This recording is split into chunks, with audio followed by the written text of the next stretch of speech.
आज सुबह उठ करके सबसे पहले मैंने मशीन लगा लिया था और मेरा सबसे पहला काम यही रहता है ना, क्योंकि आजकल धूप इतनी तेज़ रहती है ना, अगर आप धूप में कपड़े को डालेंगे ना तो सारे कपड़े फिट होने लगते हैं। तो मैं कोशिश करती हूँ ना सुबह चाय पीने के बाद ना सबसे पहले ना मैं मशीन में कपड़े लगा लूँ, कपड़े धो करके पछाड़ लूँ, उसके बाद तो फिर दिन का काम तो लगा ही रहता है। तो इधर मैंने मशीन में कपड़ा लगा लिया था। और आप बोलेंगे कि जब अगर मशीन में कपड़ा घुमाए तो फिर हाथ से तुम क्यों कर रही हो, तो मुझे सेटिस्फेक्शन नहीं होता है जब तक मैं एकदम हाथ से ना अच्छे से ना रगड़ लूँ ना, क्योंकि बच्चों वाला कपड़ा रहता है ना, तो कहीं किसी चीज़ का दाग लगा हुआ है, कहीं कोई चीज़ गंदगी लगी हुई है। अभी तो छुट्टी है तो दिन में 3 से 4 बार वो लोग कपड़े बदलते हैं, कभी खेल करके कभी कलर लगा करके, तो सारे कपड़ों में ना किसी तरह की का दाग लगा हुआ ही रहता है। तो अगर आप हाथों से उसे नहीं रगड़ेंगे ना तो फिर वो वैसे ही रह जाता है, जो कि मुझे बिल्कुल पसंद नहीं है। तो फिर मेरा सारा कपड़ा धो दिया तो उसमें फिर मैंने कंफर्ट कंडीशनर डाल दिया था, जो कि मुझे इसका स्मेल बहुत ही ज़्यादा पसंद है।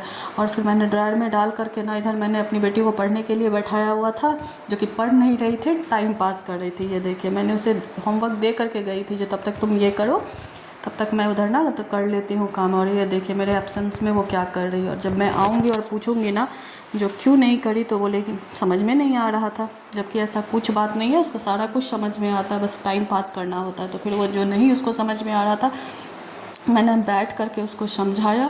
मैंने बोला ठीक है अब तुम करो, अब मैं जा रही हूँ वापस से। कपड़ों को मैंने सोचा ड्रायर में दे ही दी हूँ तो एक ट्रिप कपड़ा मैं ड्रायर से निकाल लेती हूँ।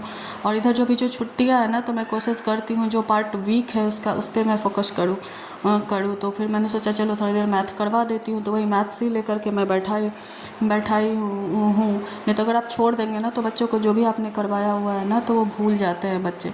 तो फाइनली उसने सारा कुछ मैं उसे समझा करके मैं आ गई थी वापस से।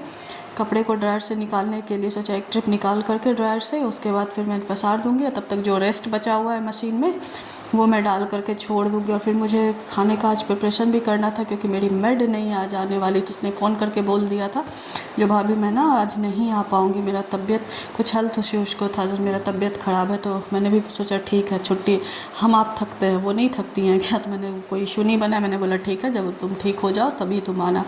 तो फिर मैंने जो भी रेस्ट कपड़ा था मैंने मशीन में डाल दिया था और फिर मैं चली गई थी किचन में, क्योंकि फिर मुझे नहीं तो ये जो मैं कर रही हूँ ना ये सारा काम उसका रहता है, वो आती है सारा खाने का सारा तैयारी कर करके वो रख करके जाती है, बस मुझे पकाना होता है।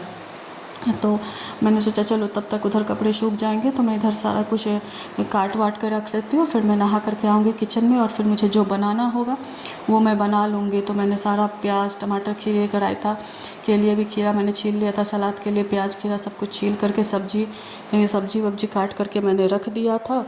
तो सोचा फिर बस मैं नहा करके आऊँगी और लग जाऊँगी अपने ये लंच की तैयारी में। तो आप लोगों को मेरा ब्लॉग कैसा लगता है प्लीज़ लाइक कीजिए, फॉलो कीजिए, शेयर कीजिए। और आप लोग कैसे घर का काम मैनेज करते हैं, छुट्टियों में बच्चे रहते हैं ना तो फिर आपको टाइम नहीं मिलता है, हमेशा कुछ ना कुछ काम लगा हुआ रहता है। तो प्लीज़ मुझे कमेंट करके बताइएगा। Bye bye.